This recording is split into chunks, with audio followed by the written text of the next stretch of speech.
All right, YouTubers, this is a mock-up of my chute blocker that I made, and it attaches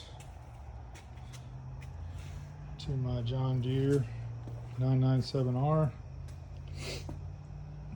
I got it wired in from this console right here with this two-way switch.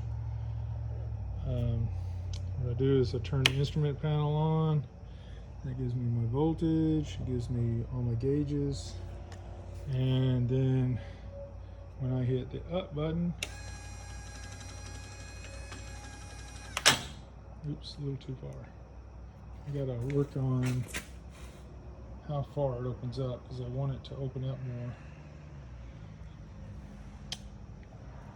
Got a little more to go with it, but works nice. I gotta figure out the linkage too. I'm not sure I like the linkage, but that's how it is so far. I'll keep you up to date.